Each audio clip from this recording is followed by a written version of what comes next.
ายดีเนาะทุกคนมื้อนี้อ่าสิพาทุกคนมาลิ้นหั่นกาแฟเนาะอันนี้อยู่สวรรณเขตนี่หั่นนี่แมันบ่หมวยฮะอันนี้แม่นซื้อหั่นบ่เลิกก๊อกโบนี่ได้อ๋อแต่ก่อนซื้อหั่นมาลองคอฟฟี่เนาะเปลี่ยนเป็นสาขาสองตัวนี้ใหม่เอง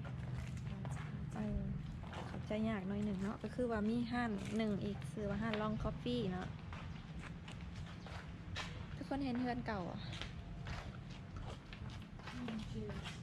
มีหั่นหนึ่งอีกซื้อว่าหั่นลองคอฟฟี่เนาะแต่ว่าอันนี้มวยบอกว่ามันเป็นสาขาสองแต่ว่าซื้อว่า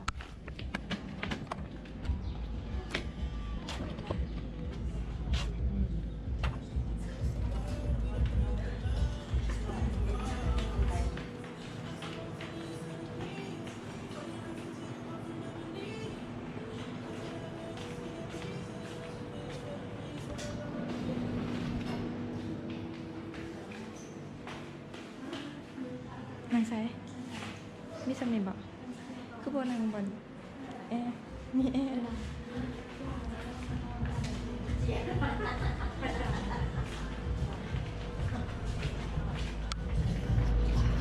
โอ้มันนี้มากับสองสาวเนาะสาวหมวยแล้วก็ซอกกี้ซื้อห้าเนี่ยอ่านมันเลยเลอคอโปเลอคอกโบเนาะนี่มันเป็นภาษาฝรั่งเนาะเลอคอกโบอาหารแล้วกันมันเป็นกินข้าวมาหรือเปล่า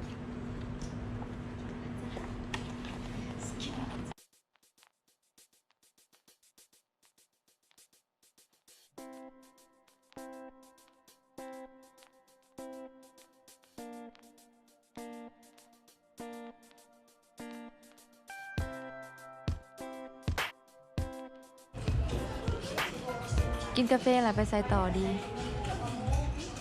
กินกาแฟอะไรไปใส่ต่อ ไปอย่างเลาะตามอาณาเนาะเฮือนเก่าเนาะมาแล้วช็อกโกแลตเย็น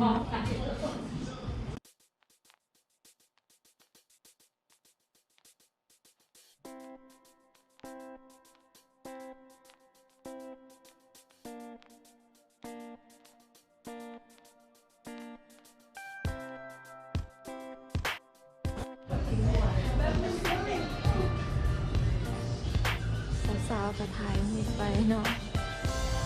เพราะว่านี่ตกแต่งแบบสไตล์วินเทจแบบว่าหนาหักอะไรเนาะแบบเป็นเพื่อนหลังเก่าเนาะที่เขาเอามาประยุกต์เป็นร้านกาแฟแบบสไตล์วินเทจใครได้มาเที่ยวสวรรณเขตก็อยากให้มาลองเด้อทุกคนถ้ามาบ่ถึกเดี๋ยวคุณอาสิพามาเนาะ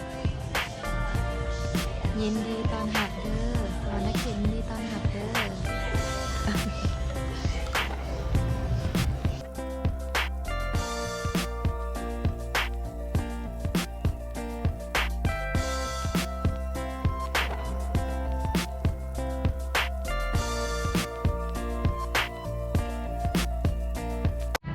นี่เนาะทุกคนเขาขับรถ เขาขับรถมาจากห้านกาแฟประมาณ200-300 เมตรนี่แหละเนาะ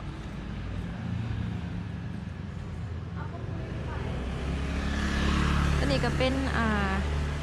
ตลาดลาตีเนาะทุกคนเห็นบอก ตลาดลาตีที่แบบว่าน้าเคยพามาหลอกแล้วเนาะตลาดลาตีนี่ก็จะอยู่ใกล้กับแคมป์ของเลยเนาะทุกคนเนี่ยริมแม่น้ำของแถวๆนี้จะมีอาคารเรือนเก่าหลายเด้อทุกคนเมื่อนี้น้องสิพาทุกคนมาหล่อชมอาคารเรือนเก่าๆ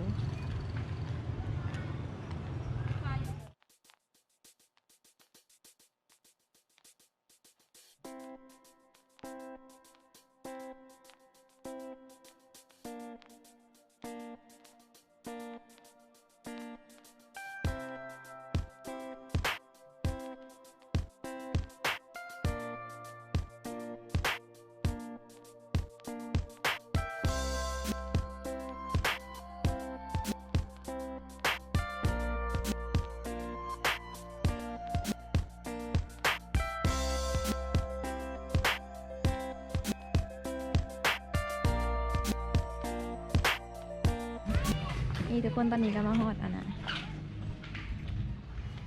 ตลาดลาตีแล้วตลาดสวรรค์กลางคืนเนาะทางหลังนี่ก็สิเป็นทางหลังนี่เป็นโบสถ์เนาะทุกคนนี่งานสุขสวรรค์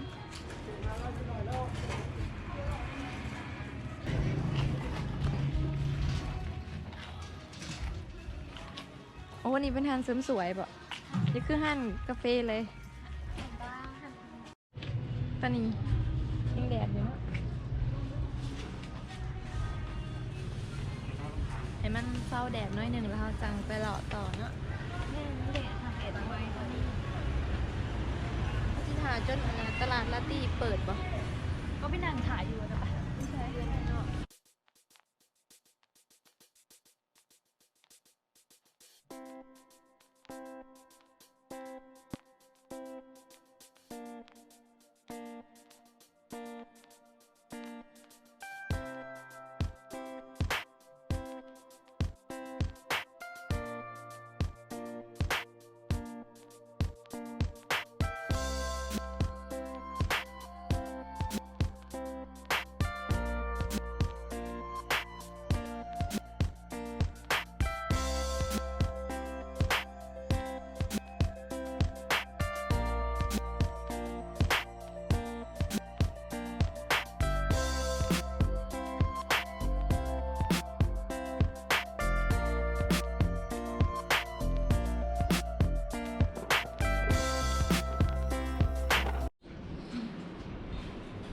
สุขสวรรค์คาเฟ่แอนด์บริสตอล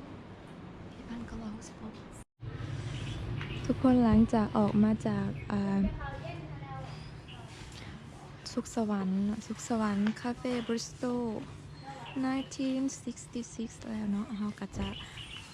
ไปต่อโรงหนังเก่าของสวรรณเขตเนาะ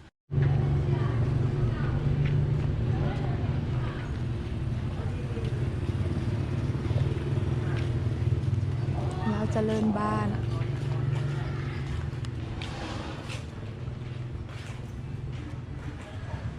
ตึงป้ายมีเกี๊ยวปะโยเป็นหันมีเกี๊ยวของคนจีนอ่ะ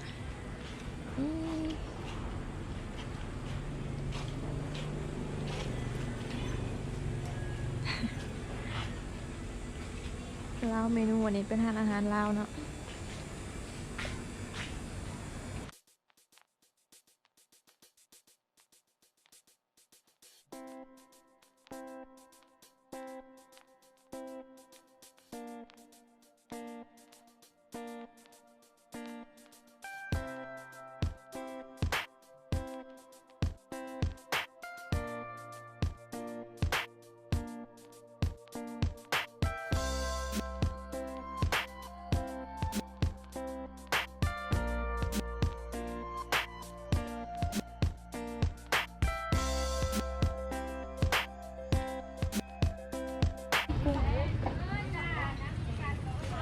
หอยแครง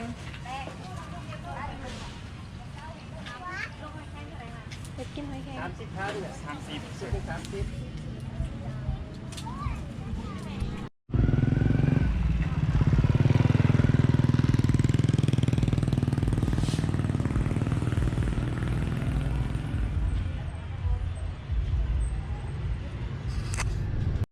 ถ้ากินหอยแครงนะทุกคนเขาเสิร์ฟอาหารบ้างก่อน มาแล้วทุกคน หอยแครง จะบวกด้วยมันใครแน่วะคิดว่า ตัวใหญ่ๆทั้งนั้นเลยเนาะ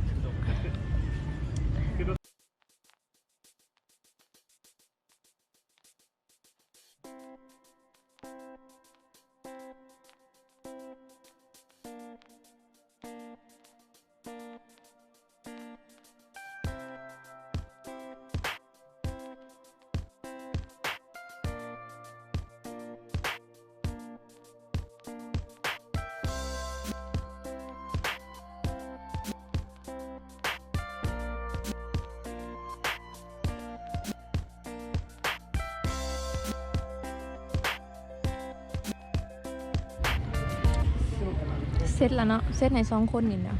ยังไม่ได้กินซ้ำ ลงคันกันหน่อ ล ย งขันแล้ว ตาเดียวไปกินปิ้งจีนต่อเนาะเอาไปเอาน้อง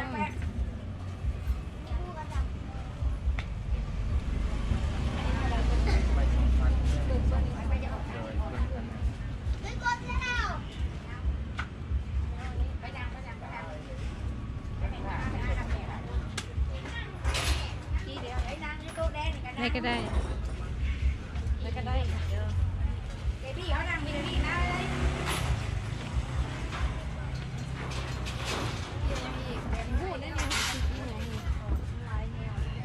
คอยกินแล้ว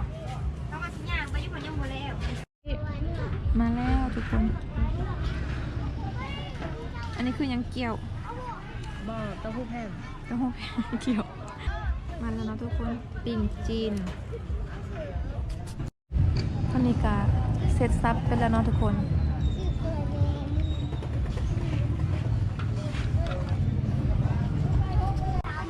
ทุกคนตอนนี้ขอลาทุกคนไปเท่านี้ก่อนเนาะมื้อนี้หวังว่าทุกคนสีม่วนกับคลิปนี้เนาะ จ้า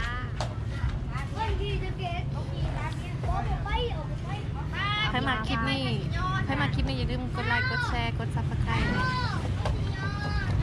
พบกันใหม่คลิปหน้าเนาะทุกคนเนาะลาไปก่อนเด้อ